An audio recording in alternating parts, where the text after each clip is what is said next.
चरण वंदना किसकी करे, क्या है पैर छूने का आधार। किस व्यक्ति के चरणों में नमस्कार किया जाता है। चरण स्पर्श करना, चरणों की वंदना करना, पैर छूना, मस्तक नवाना हमारी भारतीय प्राचीन वैज्ञानिक परंपरा है।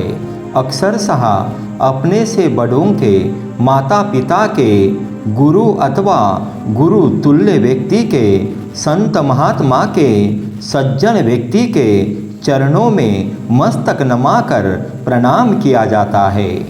यह एक भारतीय प्राचीन आविष्कार है जो चरण स्पर्श करने वालों के मन में सकारात्मक ऊर्जा भर देता है, जिसे हम आशीर्वाद भी कहते हैं। जब हम किसी के चरणों को छूते हैं तो हम झुककर अथवा बैठकर अपना माथा दूसरों के चरणों में रखते हैं, तब वह व्यक्ति हमारे सिर पर हाथ रखता है, जिससे एक चुंबकीय चक्र बन जाता है।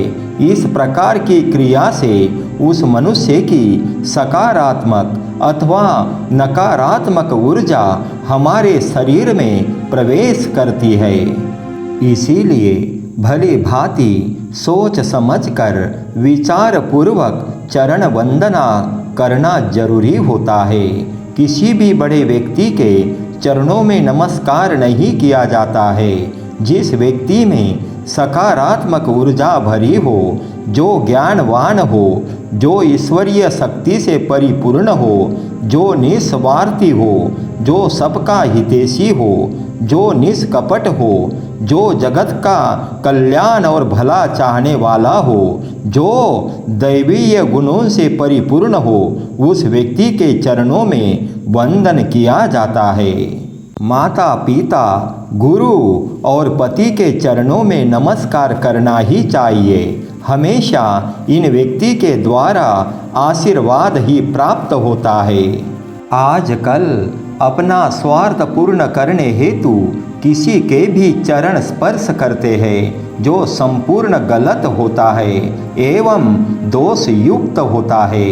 किसी पूजा में व्यस्त, ध्यान में व्यस्त, निद्रा में लीन व्यक्ति के चरण स्पर्श नहीं करना चाहिए। किसी भी स्त्री ने अपना पराया कोई भी हो, किसी के भी पैर नहीं छूना चाहिए। एक स्त्री किसी भी परिस्थिति में माता तुल्य होती है, वह स्वयं पूजनीय होती है। एक स्त्री को अपने स्वयं के माता पिता के भी पैर को छूने का अधिकार नहीं होता है। कोई भी स्त्री छोटी बड़ी पराई नहीं होती है, वह माता होती है। इसीलिए कोई भी स्त्री के पैरों में मस्तक नमाकर प्रणाम कर सकता है। एक स्त्री हमारे पैर को स्पर्श करती है तो महाभयंकर दोष का भागी होना पड़ता है। एक स्त्री को उसके पति के ही पैर छूने का सौभाग्य प्राप्त है। अपने पति को छोड़कर वह अन्य किसी व्यक्ति के पैर नहीं छू सकती है।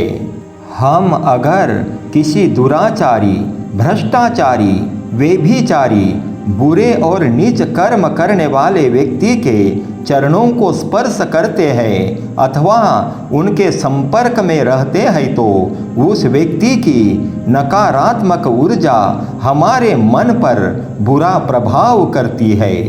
हम योग्य व्यक्ति के चरण स्पर्श करते हैं तो आशीर्वाद ही प्राप्त होता है, लेकिन गलत व्यक्ति के चरणों में नमस्कार करते हैं तो उसकी नकारात्मकता हमारे मन को विचलित करती है और बनते काम भी बिगड़ जाते हैं। चरण स्पर्श करना एक विज्ञान है। तरीका गलत है तो हानि होगी और तरीका सही है तो लाभ ही होगा। मेरे भाई बहनों, हमारे शरीर के दो ध्रुव, उत्तरी और दक्षिणी ध्रुव होते हैं। सिर उत्तरी ध्रुव और पैर दक्षिणी ध्रुव होते हैं। अगर हम किसी के पैर को छूते हैं तो हमारा उत्तरी ध्रुव बड़े व्यक्ति के दक्षिणी ध्रुव से मिल जाता है। ऐसी स्थिति में बड़े आदमी के संस्कार सकारात्मक ऊर्जा स्वतः ही चुंबकीय आधार पर हमारे चित्त में प्रवेश कर जाते हैं। हमारी हिंदू सनातन संस्कृति के आधार पर सदाचारी, माता पिता, ज्ञानी और उच्च कोटि के गुरु के ही पैर छूने का अधिकार है। अगर हम मांसाहारी, मदिरा सेवन करने वाले व्यक्ति के पैर छू लेते हैं तो सुनिश्चित ही हमारे संस्कार अपवित्र हो जाते हैं। मेरे भाई बहनों, आप समझ ही गए होंगे कि किसके पैर छूना चाहिए और किसके पैर नहीं छूना चाहिए। फिर मिलते हैं दूसरे विचारों के साथ में। तब तक नमस्कार। जय हिंद, जय भारत, जय सनातन संस्कृति।